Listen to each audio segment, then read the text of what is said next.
கிறிஸ்துவுக்குள் பிரியமான என் அன்பு தெய்வ ஜனமே, ஆண்டவராகிய இயேசு கிறிஸ்துவின் இனிய நாமத்தில் உங்களை வாழ்த்துகிறேன். தேவன் இந்த நாளில் நமக்கு கொடுத்த வேத வசனத்தை நாம் வாசிப்போம். அதற்காக தெரிந்து கொண்ட வேத பகுதி நெகேமியா 1ஆம் அதிகாரம் 11வது வார்த்தையை வாசிப்போம்.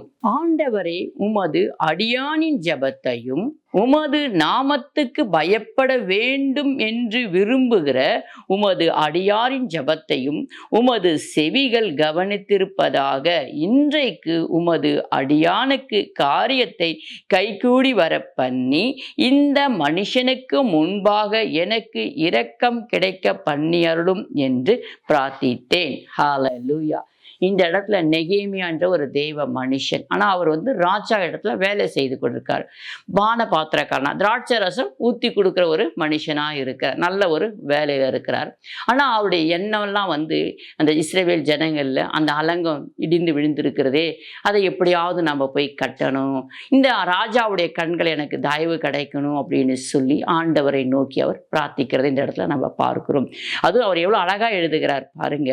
உமது நாமத்துக்கு பயப்பட வேண்டும் என்று விரும்புகிற, உமது நாமத்துக்கு நான் பயப்படுறேன்ப்பா, உமது நாமத்தை எனக்கு பயப்படுறேன் அப்படின்னு சொல்லி அழகா எழுதப்பட்டிருக்கிற இந்த வார்த்தை பாருங்க. ஒரு வாட்டிலாம் வாசிச்சா இது நமக்கு புரியவே புரியாது. ஏன்னா இந்த வார்த்தை நம்ம மேலாட்டமா வாசிச்சுட்டு போனா ஒன்றும் புரியாது. ஆனா உள்ள அது ஆழத்துக்குள்ள போகிற மாதிரி நல்லா தெளிவா நிதானமா ஒரு 10 டைமாவது, ஒரு 10 முறையாவது நம்ம இதை வாசிக்கும் பொழுது நம்மால் நன்றாக புரிந்து கொள்ள முடியும். உமது நாமத்துக்கு பயப்பட வேண்டும் என்று விரும்புகிற உமது அடியாரின் ஜபத்தையும் உமது செவிகள் கவனித்திருப்பதாக. ஏன்னா எல்லாருடைய ஜபத்தையும் நீங்க கேட்குறீங்கப்பா. ஏன்னா நீங்க ஜபத்தை கேட்கிறவர் என்று உங்களுக்கு ஒரு நாமம் இருக்கிறது. ஹல்லேலூயா. அப்படி எல்லாருடைய ஜபத்தை கேட்கிற நீங்க, நான் உமது நாமத்துக்கு பயந்து வாழணும்னு நினைக்கிறேன் பார்த்தீங்களா, என்னுடைய ஜபத்தை நீங்க கேளுங்கப்பா அப்படின்னு சொல்லி தன்னை தாழ்த்தி ஜெபிக்கிறார். அவர் தனக்காக இந்த இடத்துல ஜெபிக்கவில்லை. அந்த அலங்கம் இடிந்து விழுந்து இருக்கிறதே, அந்த அலங்கத்தை கட்ட வேண்டுமே, அந்த அலங்கத்தை திருப்பியும் புதுப்பிக்க வேண்டுமே என்று சொல்லி இந்த ராஜாவுடைய கண்களை எனக்கு தயவு கிடைச்சா கொஞ்சம் நலமா இருக்குமேன்னு சொல்லி அவர் பிரார்த்திக்கிறது இந்த இடத்துல பார்க்க முடியும். இன்றைக்கு கூட நமக்கு சில இடத்துல நம்ம வேலைக்கு போகிறோம், ஒரு அரசாங்க வேலையா இருக்கட்டும், இல்லை ஒரு தனியார் கம்பெனியில் வேலையா இருக்கட்டும், என்ன பண்றோம், நம்ம ஆண்டவர்கிட்ட இப்படி நம்ம பிரார்த்திட்டு போகலாம், இப்படி நம்ம ஜெபிக்கலாம். இந்த ஜெபம் உங்களுக்கு ஒரு வேலைக்கு போகிறவங்களுக்கு அந்த மனுஷன் கண்களை எனக்கு தயவு கிடைக்கணும்ப்பா அப்படின்னு சொல்லி நம்ம ஜெபிக்கிறதுக்கு இது நல்ல ஒரு ஜெபமா நமக்கு உறுதுணையா இருக்கும். ஏன்னா உடனே நெகேமியாவுக்கு கட்டடத்துல அந்த ராஜாவுடைய கண்களை தயவு கிடைச்சிச்சு. ஆண்டவரும் உடனே அவருக்கு பதில் கொடுக்கிறார். கிடைச்சது மாத்திரமல்ல, அந்த இடத்துல பார்த்தீங்கன்னா நெகேமியாவுக்கு எவ்வளவு தயவு கிடைக்குது தெரியுங்களா, எவ்வளவு இரக்கம் கிடைக்குது பார்த்தீங்களா.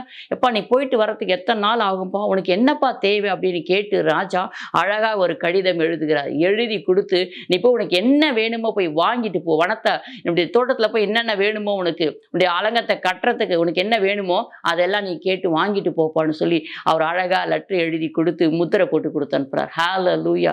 தேவன் ஒரு மனுஷனுக்கு இரக்கம் செய்தால் இப்படித்தான் இரக்கம் செய்வார். அந்த அளவுக்கு தேவன் அவர் நல்லவராய் இருந்தார். அவருடைய ஜெபம் உண்மையா இருந்தது. அவர் தேவனுக்கு முன்பாக முதலாவது உண்மையாய் வாழ்ந்தார். ஹல்லேலூயா.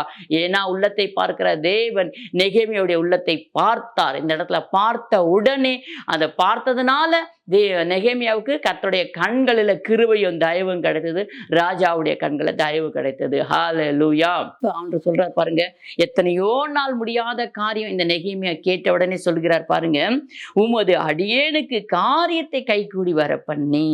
ஆமா, நமக்கு கூட எத்தனையோ காரியங்கள் தடைப்பட்டு நின்று இருக்கும் இல்லைங்களா. ஆகாது நடக்காதுன்னு சொல்ற இந்த காரியங்களை கைகூடி வர பண்ணணும் அப்படின்னு நீங்க நினைச்சீங்கன்னா இந்த ஜெபத்தை கூட நம்ம ஏறெடுத்து அப்பா கிட்ட கேட்கலாம். அப்பா முதலாவது நம்மளை சரி செய்து கொண்டு, ஏன்னா நீங்க 1ஆம் அதிகாரம் முதல் வார்த்தையிலிருந்து அப்படியே வாசிச்சீங்கன்னா நெகேமியா எப்படி தன்னை தாழ்த்தி ஜெபிக்கிறார் என்று அந்த இடத்துல எழுதப்பட்டிருக்கும். இது நீங்க 1ஆம் அதிகாரம் முழுசாவே நீங்க வாசிக்கும் பொழுது நெகேமியாவுடைய ஜெபம் தான் அது ஃபுல்லாவே. அதனால நம்ம அப்படி நம்மளை தாழ்த்தி தேவ சமூகத்தில், ஆண்டவரே எனக்கு இந்த காரியத்தை கொஞ்சம் கைகூடி வர பண்ணுங்கப்பா அப்படின்னு சொல்லி நம்ம கேட்கலாம். வீடு கட்டியிருப்போம், அது பாதியிலே நின்று இருக்கும். ஒருவேளை சர்ச் கட்டியிருப்போம், அது பாதியிலே நின்று இருக்கும். திருமண காரியத்துக்காக நம்ம ஆயத்தமாய் கொண்டு இருப்போம். பிள்ளைகளுடைய படிப்பு மேற்படிப்புக்காக நம்ம ஆயத்தப்படுத்தி கொண்டிருப்போம். பிள்ளைகள் சின்னதா படித்தாலும் அந்த படிப்புக்கு தேவையான பணம் நம்ம இடத்துல இராம இருந்திருக்கலாம். எல்லா ஜனங்களையும் ஒரு வியாதியா இருப்போம். கர்த்தாவே என் காரியத்தை கைகூடி வர பண்ணுங்கப்பா. ஒருவேளை ஓஎஃப்க்கு அழுது ஜெபிச்சுட்டு இருப்பாங்க. சில பேர் பார்த்தா சம்பளம் வராம இருந்திருக்கும், அவங்களுக்கு பென்ஷன் வராம இருந்திருக்கும். அப்படியாப்பட்ட ஜனங்கள் எல்லாம் இந்த ஜெபத்தை செய்யலாம். ஆண்டவரே என் காரியத்தை கொஞ்சம் கைகூடி வர பண்ணுங்கப்பா அப்படின்னு சொல்லலாம். ஏன்னா மறைவில் கிடங்களை போட்டுருப்பாங்க. நம்முடைய லெட்டர்லாம் நமக்கு வராதபடிக்கு கிடங்களை கிடக்கும். சாத்தான் எல்லாருக்கும் செய்வான். ஆனால் நமக்குன்னு வரும்போது செய்ய முடியாதபடிக்கு ஒரு தடையை போட்டு வச்சிருப்போம். அது நம்மளுக்கு வர வேண்டியது, வந்து சேர வேண்டியது, ஆனால் முடியாதபடிக்கு தடையா இருக்கும். ஆனால் நம்ம இந்த நேரத்தில் இந்த மாதிரி கர்த்தாவே என் காரியத்தை கைகூடி வர பண்ணுங்கப்பா அப்படி நம்ம ஜெபிக்கும் பொழுது கர்த்தர் நமக்கு காரியத்தை கைகூடி வர பண்ணுவார். நெகேமியாவுக்கு வர செய்தது போல நமக்கும் காரியத்தை கைகூடி வர பண்ணுவார். வீடு கட்ட முடியலையே, என் வீடு பாதியில நிக்குதே, நான் என்ன செய்வேன்னு சொல்லி நீங்க அழுகிறீங்களா? கர்த்தர் உங்களுக்கு சத்தத்தை கேட்டுக்கொண்டு தான் இருக்கிறார். ஆகாரே ஏன் அழுகிறாய் என்று கேட்ட ஆண்டவர் அவருக்கு தெரியாதா? தெரியும். ஆண்டவர் கேட்கிறார் திரும்பவும், ஏன் அழுகிறார்? அதே போல உங்களை பார்த்து கேட்கிறார், நீ ஏன் அழுகிறாய்? நான் உனக்காக யுத்தம் பண்ணுவேன், நான் உனக்காக வழக்காடுவேன், நான் உனக்காக பரிந்து பேசுவேன், உனக்காக நான் யாவையும் செய்து முடிப்பேன் என்று சொல்லி கர்த்தர் அழகாய் சொல்லுகிறார். என் பிரியமான தேவச்சனமே, நெகேமியா 2ஆம் அதிகாரம் 20வது வார்த்தையை வாசிப்போம். அதற்கு நான் மறுமொழியாக, பரலோகத்தின் தேவனானவர் எங்களுக்கு காரியத்தை கைகூடி வர பண்ணுவார். விசுவாசத்தோடு சொல்லுகிறார். இந்த இடத்துல நெகேமியா விசுவாசத்தோடு அறிக்கைப்படுற, எங்கள் பரலோக தேவன் ஒருத்தர் இருக்கிறார்ப்பா, எங்களுக்காக பரிந்து பேச ஒருத்தர் இருக்கிறார்ப்பா, எங்களுக்காக யுத்தம் பண்ண ஒருத்தர் இருக்கிறார்ப்பா, அவர் என்னுடைய காரியத்தை கைகூடி வர பண்ணுவார்ப்பாடு சொல்லி விசுவாசத்தோடு அறிக்கை பண்ணுகிறார். நாமும் எப்படித்தான் என் பிரியமான தேவச்சனமே, எனக்காக தேவன் செய்வார், எனக்காக தேவன் செய்வார். அதே சமயத்தில் எனக்காக தேவன் செய்வார் நம்ம சொல்ற பார்த்தீங்களா, நாம் தேவனுக்காக என்ன செய்தோம் என்று சொல்லி இந்த இடத்துல நாம் யோசித்து பார்க்க வேண்டும். ஹல்லேலூயா. நம்ம அப்படி யோசிக்கும் பொழுது ஆண்டவரே நான் உங்களுக்காக நான் என்னப்பா செய்யணும் அப்படின்னு சொல்லி நீங்க கேட்டு பாருங்க. ஆண்டவர்கிட்ட அழகாய் பேசுவார். அழகாய் வேத வசனத்தோடு உங்களுக்கு சொல்லி கொடுத்து நீங்க எப்படி நடக்கணும், என்ன பண்ணணும்ன்றதை கற்றுக் கொடுப்பார். நல்ல ஒரு வேலைக்கு போறீங்கன்னு சொன்னா, ஆண்டவரே நான் நல்ல ஒரு வேலைக்கு போயிட்டு என்னுடைய தசம பாகத்தை நான் உமக்கு சரியாய் கொடுப்பேன் என்று சொல்லி பொருத்தனை பண்ணுங்கள். என் பிரியமான தேவஜனமே, நான் காணிக்கையை சரியாய் கொடுப்பேன் என்று சொல்லி கர்த்தரிடத்துல கேளுங்கள். ஆனா சில பேர் கொஞ்ச நாள் கொடுப்பாங்களோ, கொஞ்சம் வருஷங்கள் கொடுப்பாங்க, அதுக்கப்புறம் அவங்க மறந்து போய் விடுவார்கள். அப்படி இருந்தால் தேவன் உங்க மேல் கை போடுவார். அந்த உங்களுக்கு வாய்க்க செய்ய வேண்டிய காரியத்தை வாய்க்க செய்யாமல் தள்ளி போடுவார். அப்படி நாம் செய்யாதபடிக்கு ஜாக்கிரதையாய் இருக்க வேண்டும். வானத்தையும் பூமியும் உண்டாக்கின தேவனத்தில் நம்ம பொருத்தனை பண்ணுகிறோம் என்று சொன்னால் அந்த பொருத்தனை நிறைவேற்றுகிறவர்களாய் இருக்க வேண்டும். ஹல்லேலூயா. தேவனிடத்துல நம்ம பயபக்தியோடு நடந்து கொள்ள வேண்டும். ஏன்னா நான் தேவனுக்கு பயப்படுகிறவர் என்று சொல்லி நெகேமியா சொல்கிறார். தேவன் அந்த காரியத்தை செய்தார், அழகாய் செய்து முடித்து அந்த இடத்துல பார்க்கும்போது விசுவாசத்தோடு அறிக்கை பண்ணுகிறார். நாமும் அறிக்கை பண்ணுவோம். நமக்கு என்ன தேவையோ அதை ஆண்டவரிடத்துல கேட்டு பெற்றுக்கொள்கிறோம். பொருத்தனையோடு ஜெபிப்போம், பொருத்தனை செய்து முடிப்போம். வாசிப்போம் யோபு 17ஆம் அதிகாரம் 3வது வார்த்தையை. தேவரீர் என் காரியத்தை மேல் போட்டு கொண்டு எனக்காக பிணைக்கப்படுவீராக, வேறே யார் எனக்காக கை கொடுக்கத்தக்கவர்? ஆமென். ஹல்லேலூயா. இந்த இடத்துல யோபு சொல்லுகிறார் பாருங்க, தேவரீர் என் காரியத்தை மேல் போட்டுக்கொள்ளுங்க. நீங்க உங்க மேல போட்டுக்கோங்கப்பா. எனக்காக வேற யாருப்பா இருக்கிறாங்க? எனக்காக ரத்தம் சிந்தினவர் நீங்க தானப்பா, எனக்காக பாடுபட்டவர் நீங்க தானப்பான்னு நம்ம இப்பொழுது கேட்க முடியும். ஹல்லேலூயா. அன்றைக்கு யோபு கேட்டிருக்கிறார், வேறே யார் எனக்காக கை கொடுக்கத்தக்கவர்னு சொல்லி கேட்டிருக்கிறார். அதே போலத்தான் இன்னைக்கு நமக்காக பரிந்து பேச, நமக்காக திறப்புல நிற்க, நமக்காக தேவன் ஒருத்தர் இருக்கிறார் என்று சொல்லி வைராகியத்தோடு அவருடைய கரத்துல நம்முடைய பாரங்கள் எல்லாம் இறக்கி வைப்போம். என் பிரியமான தேவச்சனமே, என்ன காரியமா இருந்தாலும் அதை தேவ சமூகத்துல இறக்கி வைத்து அவருக்கு செலுத்த வேண்டிய மகிமையும் கனத்தையும் நாம் சரியாக அவருக்கு செலுத்தும் போது அவர் நிச்சயமாய் நமக்கு உதவி செய்வார். யோபுக்கு எப்படி செய்தார் பார்த்தீங்களா? ரெட்டிப்பான ஆசீர்வாதத்தை செய்தார். அதே போல தேவன் நமக்கும் செய்ய அவரால் முடியும். அவர் வல்லவர், அவர் நல்லவர். ஆனா நம்ம தான் கொஞ்ச நாள் ஜெபிப்போம், கொஞ்ச நாள் ஓடுவோம் அந்த சரியான பாதையில, ஆனா அதுக்கப்புறம் விட்டு விடுவோம். நமக்கு தேவையான அற்புதம் கிடைச்சிருக்கும். சில பேர் அற்புதம் பெற்றுக்கொண்டு பின்வாங்கி போனவங்களும் இருக்காங்க, அற்புதம் பெற்றுக்கொண்டு ஏனோ தானோன்னு இருக்கிறவங்களும் இருக்கிறாங்க. நடக்கலையே, நம்ம கேட்டது நடக்கலையேன்னு சொல்லி பின்வாங்கி போனவங்களும் இருக்காங்க. அப்படி இராமல் தேவ சமூகத்துக்கு நாம் கால் எடுத்து வைத்தோம் என்று சொன்னால் அவர்தான் எல்லாவற்றையும் என்று சொல்லி நாம் முடிவு எடுத்து என்று சொன்னால் அவரையே நோக்கி பார்க்கும் பொழுதுதான் நாம் தேவனிடத்திலிருந்து அற்புதங்களை பெற்றுக்கொள்ள முடியும். ஹல்லேலூயா. வாசிப்போம் சங்கீதம் 118ஆம் அதிகாரம் 25வது வார்த்தையை. கர்த்தாவே ரட்சியும், கர்த்தாவே காரியத்தை வாய்க்க பண்ணும், கர்த்தாவே என்னை ரட்சியும் அப்படின்னு சொல்றது கூட ரட்சிப்பை மாத்திரம் குறிக்காது. என்னை ஆசீர்வாதியும், எனக்கு நன்மை செய்யும், எனக்கு உதவி செய்யும், எனக்கு கிருபை தாங்கப்பான்னு இவ்வளோ எல்லா நன்மை உதவி எல்லாவற்றையுமே குறிக்கும். என் பிரியமான தேவஜனமே, ரட்சியும் என்ற வார்த்தை அந்த ரட்சிப்பை மாத்திரம் குறிக்கிறது இல்லை.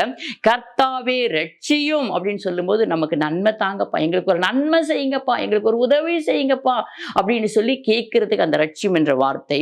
கர்த்தாவே காரியத்தை என் காரியத்தை வாய்க்க பண்ணுங்கப்பா. நான் எத்தனை காலமா கேட்டுக்கொண்டிருக்கேன், எத்தனை மாதமா கேட்டுக்கொண்டிருக்கேன், எத்தனை வருஷமா கேட்டுக்கொண்டிருக்கேன், இந்த காரியம் இன்னும் நடக்காம இருக்கிறதே, இன்னும் கைகூடி வராம இருக்கிறதே அப்பா அப்படின்னு சொல்லி நம்ம அப்பாவுடைய சமூகத்துல கண்ணீரோடு கெஞ்சி விண்ணப்பம் செய்யும் பொழுது கர்த்தர் இந்த காரியத்தை வாய்க்க செய்வார். கர்த்தாவே காரியத்தை வாய்க்க பண்ணும் என்று சொல்லி நாம் கர்த்தருடைய சமூகத்துல கேட்போம். கர்த்தர் அப்பொழுது நம்முடைய காரியத்தை வாய்க்க பண்ணுவார். முடியாது, நடக்காது, ஆகாது, இதெல்லாம் செய்ய முடியாதுங்க அப்படின்னு சொன்னாலும் கர்த்தருடைய சமூகத்துல நின்று நாம் முதலாவது தேவ சமூகத்துல அழுது விண்ணப்பிச்சு தேவனை கூட அப்பா நீங்க எங்களோட கூட வரலன்னா நான் அந்த இடத்துக்கு போக முடியாதுப்பா, நீங்க என்னோட கூட இன்டர்வியூக்கு வரலன்னா நான் போக மாட்டேன்ப்பா அப்படின்னு சொல்லி நீங்க வருந்தி அவரை அழைத்து கொண்டு அந்த இடத்துக்கு நீங்க போகும் பொழுது அழகா இன்டர்வியூல செலக்டட் ஆயிடுவீங்க. வெளிநாட்டுக்கு போகணும்னு சொல்றாங்க சில பேர், வெளிநாட்டுக்கு படிக்க போகணும்னு சொல்றாங்க, வேலைக்கு போகணும்னு சொல்றாங்க. அப்படி உங்களுடைய திட்டங்கள் நிறைவேறும் என்று சொன்னால் அவருடைய பாதத்தை நீங்க இருக பற்றி கொள்ளுங்க. அவருடைய பாதத்தை பிடித்துக் கொள்வதற்கு நல்ல நேரங்களையும் காலங்களையும் செலவழிங்க. முழு இறுதியத்தோடு, முழு ஆத்மாவோடு, முழு வேலத்தோடு நீங்க தேவனை நோக்கி பார்த்து ஜெபிங்க. முதலாவது ஜெபிக்கும் பொழுது கர்த்தர் காரியங்களை கைகூடி வர பண்ணுவார். ஆமென், ஹல்லேலூயா. வாசிப்போம் எரேமியா 20ஆம் அதிகாரம் 12வது வார்த்தையை. என் காரியத்தை உம்மிடத்தில் சாட்டி விட்டேன். இந்த இடத்துல எரேமியா சொல்லுவார், ரொம்ப பாரம். இது படிக்கும் போதே ரொம்ப கஷ்டமான இருக்கும். எரேமியா நீங்க 20ஆம் அதிகாரம் முழுசா வாசிச்சு பார்த்தீங்கன்னா ரொம்ப எரேமியாவுடைய புலம்பல்னு கூட சொல்லலாம். இந்த இடத்த அப்ப சொல்றாரு, என் காரியத்தை உம்மிடத்தில் சாட்டி விட்டேன். என்னால முடியலப்பா, நானும் போராடி போராடி பார்த்தேன், என்னால முடியலப்பா அப்படின்னு சொல்லி எரேமியாவுடைய இந்த புலம்பலை பார்க்கணும். என் காரியத்தை நான் உம்மிடத்துல சாட்டி விட்டேன், நீங்க பொறுப்பெடுத்துக் கொள்ளுங்க. இனி என்னால போராட முடியும். வயலுக்காகவோ, நிலத்துக்காகவோ, வீடுக்காகவோ, சொத்து பிரச்சனைக்காகவோ நம்ம போராடி போராடி போராடி பார்த்தோம். அது நடக்கலைன்னு சொல்லும் பொழுது நம்ம என்ன பண்றோம்னு சொன்னா அவருடைய சமூகத்துல விட்டுணும். அப்பா இந்த காரியத்தை நான் உம்மிடத்துல சாட்டி விட்டேன், இனி நான் இதற்காக போராட மாட்டேன், என்னால போராட முடியாதுப்பா, நீங்க பார்த்துக்கொள்ளுங்கப்பா அப்படின்னு சொல்லி எரேமியாவை போல இந்த இடத்துல நம்ம என்ன பண்ணுவோம், விட்டு விடுவோம். என் பிரியமான தேவச்சனமே, ஆண்டவர் பார்த்து கொள்ளுவார். நான் போராட்டம் போராட்டம் போராட்டம் தான். சொத்துக்காகவும், நிலத்துக்காகவும், வீடுக்காகவும் அநேக ஜனங்க பங்கு போட்டுக்கிறதுக்காகவும் சண்டை போட்டு கொண்டிருக்காங்க. இதுக்காக கோர்ட்டுக்கோ போலீஸ் ஸ்டேஷனுக்கோ அலைந்து கொண்டிருக்காங்க. அப்படி இந்த இடத்துல பார்க்கும்போது வேற ஒரு காரியத்துக்காக நெகேமியா அழுது கொண்டிருக்கா. அப்படியே சொந்த நினைச்சவரு அழுது புலம்பி கொண்டிருப்பா. என் காரியத்தை இடத்துல சாட்டி விட்டுப்பா, நீங்க பொறுப்பெடுத்துக் கொள்ளுங்கன்னு சொல்லி தயவு செய்து ஒவ்வொருவரும் நெகேமியா 20ஆம் அதிகாரத்தை நீங்க எடுத்து வாசிச்சு பார்த்தீங்கன்னா அது உங்களுக்கு அழகாய் புரியும். வாசிப்போம் சங்கீதம் 37ஆம் அதிகாரம் 5வது வார்த்தையை. உன் வழியை கர்த்தருக்கு ஒப்புவித்து அவர் மேல் நம்பிக்கையாயிரு, அவரே காரியத்தை வாய்க்க பண்ணுவார். ஹல்லேலூயா. இப்ப நம்ம யார் மேல நம்பிக்கையா இருக்கணும்? கர்த்தர் மேல் நம்பிக்கையா இருக்கணும். நம்முடைய வழி என்ன என்பதை அவர்கிட்ட ஒப்பு வச்சிடணும். உனக்கு என்ன வேலை வேணும், உனக்கு என்ன ஒரு திருமண காரியத்தில் நீ என்ன திட்டம் வச்சிருக்கிற, உனக்கு நல்ல எப்படி ஒரு மணவாளன் எப்படி இருக்கணும், மணவாட்டி எப்படி இருக்கணும் அப்படின்னு நீங்க விரும்புறீங்களோ அதையெல்லாம் அப்பா கிட்ட வச்சிடுங்க. உன் வழியை கர்த்தருக்கு ஒப்புவித்து, உனக்கு என்ன வேணும், இந்த மாதிரி வீடு கட்டணும், இல்லை இந்த மாதிரி சர்ச்சு கட்டணும், இந்த மாதிரி நான் செய்யணும் அப்படின்னு உங்களோட பிளானை முதலாவது ஆண்டுகிட்ட ஒப்பு கொடுத்துருங்க. உன் வழியை கர்த்தருக்கு ஒப்புவித்து அவர் மேல் நம்பிக்கையாயிரு, அவர் மேல் நம்பிக்கையாயிரு. அவர் செய்வார், செய்து முடிப்பார், எனக்காக யாவையும் செய்வார் என்ற அந்த எண்ணமும் அந்த விசுவாசமும் உனக்குள்ள இருக்க வேண்டும். அவர் மேல் நம்பிக்கையாயிரு, அவரே காரியத்தை வாய்க்க பண்ணுவார். ஹல்லேலூயா. அவர் தான் காரியத்தை வாய்க்க பண்ண முடியும். இன்னைக்கு கிழக்கு இருந்து சூரியன் உதிச்சு மேற்கே போது திரும்பவும் அது பார்க்கறதுக்கு கிழக்கிலே வருதுன்னு சொன்னா அவர் தான் அதெல்லாம் நியமிச்சு வச்சிருக்கிறார். இத்தனை மணிக்கு இதுதான் மறையணும், இத்தனை மணிக்கு தான் இது வரணும் அப்படின்னு சொல்லி அழகாய் நேரத்தையும் காலத்தையும் குறிப்பிட்டு அவர் வைத்திருக்க. அதுக்கு மிஞ்சி அது ஒண்ணுமே செய்ய முடியாது. எல்லாமே அவருடைய கரத்துல இருக்குது. எல்லாமே அவருடைய கரத்துல இருக்கிறபடினால் அவர் தான் காரியத்தை வாய்க்க செய்யணும். அப்படி அவர்கிட்ட ஒப்பு கொடுத்துருங்க. உங்க வழி, உங்களுடைய பிளான் என்ன, உங்களுடைய திட்டம் என்ன, உங்களுடைய ஆசை என்ன, உங்களுடைய விருப்பம் என்ன, அதை நீங்க ஆண்டவர்கிட்ட சொல்லுங்க. முதலாவது சொல்லிட்டு ஜெபிச்சு அவரை நோக்கி பார்த்து நீங்க அவரோடு கூட ஐக்கியமாயிட்டு முன்னாடி அவர் சொல்லுகிறார், வழியை கர்த்தருக்கு ஒப்புவீங்க. ஒப்பு வச்சுட்டு அவர் மேல் நம்பிக்கையா இருங்க. அவரே உங்கள் காரியத்தை வாய்க்க செய்வார். இந்த ஒரு வேத வசனத்தின்படியே நீங்க நிச்சயமா சரியான பாதையில போகும்பொழுது கர்த்தர் உங்கள் காரியங்களை கைகூடி வர பண்ணுவார். உங்கள் காரியத்தை கர்த்தர் மேற்போட்டு கொள்ளுவார். உங்களுக்கு காரிய கர்த்தர் வாய்க்க பண்ணுவார். நம்ம இப்பொழுது ஜெபிப்போம். அப்பா, நாங்கள் உம்மை ஸ்தோத்திரிக்கிறோம். நல்ல தகப்பனே, உமக்கு கோடா கோடி ஸ்தோத்திரப்பா. பிதா, குமாரன், பரிசுத்த ஆவியோடைய நாமத்தினாலே நாங்கள் ஜெபிக்கிறோம் ஆண்டவரே. எங்கள் பரலோக பரம பிதாவே, நாங்கள் உமக்கு பயந்து வாழ்கிறோம் ஆண்டவரே. அப்பா, உமக்கு ஸ்தோத்திரப்பா. எங்கள் காரியத்தை கைகூடி வர பண்ணுங்கப்பா ஆண்டவரே. நாங்கள் நல்ல ஒரு பதிலுக்காக காத்து கொண்டு இருக்கிறோம் ஆண்டவரே என்று சொல்லி கதறுகிறோம். உடைய பிள்ளைகளுக்கு நல்ல பதிலை தருவீராக ஆண்டவரே. உமக்கு ஸ்தோத்திரப்பா. உடைய பிள்ளைகள் என்னென்ன தேவைக்காக இந்த நேரத்தில் உம்மை நோக்கி பார்த்து ஜெபித்துக் கொண்டு இருக்கிறார்களோ அந்த பிள்ளைகளுடைய தேவைகள் சந்திக்கப்படட்டும் ஆண்டவரே. உமக்கு ஸ்தோத்திரப்பா, ஸ்தோத்திரப்பா. வேலைக்காக காத்திருக்கிற பிள்ளைகள், திருமணத்துக்காக காத்திருக்கிற பிள்ளைகள், குழந்தைக்காக காத்திருக்கிற பிள்ளைகள், என் பிள்ளைகள் படிக்க வேண்டுமே என்று சொல்லி படிப்புக்காக காத்திருக்கிற பிள்ளைகள், இப்படி ஏராளமான தேவைகளுக்காக காத்திருக்கிற பிள்ளைகளுடைய தேவைகளை நீர் சந்திப்பீராக. அந்த ஆத்துமா உம்மையே நோக்கி வாஞ்சிக்கிறபடினால் நீர் அவருடைய காரியங்களை கைகூடி வர பண்ணுவீராக. அப்பா, உமக்கு கோடா கோடி ஸ்தோத்திரப்பா, ஸ்தோத்திரப்பா. நீங்க பொறுப்பெடுத்துக் கொள்ளுங்க. பிள்ளைகளுடைய சாட்சிகளை ஏற்படுத்தி கொடுங்க ஆண்டவரே. உமக்கு ஸ்தோத்திரப்பா. பிள்ளைகளை மென்மேலும் ஆசீர்வாதிங்க. அவள் இருதயத்துல இருக்கிற பாரங்களை எல்லாம் நீக்கி போடுங்க ஆண்டவர்கள். கண்ணீரை துடைங்க ஆண்டவரே. உமக்கு ஸ்தோத்திரம். உம்மால மாத்திரம்தான் ஆகும் ஆண்டவரே. அப்பா, உம்முடைய பிள்ளைகளை நீர் ஆசீர்வாதித்து மேன்மைப்படுத்தி உயர்த்தி அழகு பார்க்கிற தேவன் ஆண்டவரே. அப்படியே செய்து முடிப்பீராக. ஏசு கிறிஸ்துவின் இன்ப நாமத்தால் ஜெபிக்கிறோம் ஜீவன் நல்ல பிதாவே. ஆமென். உமக்கு ஸ்தோத்திரம்.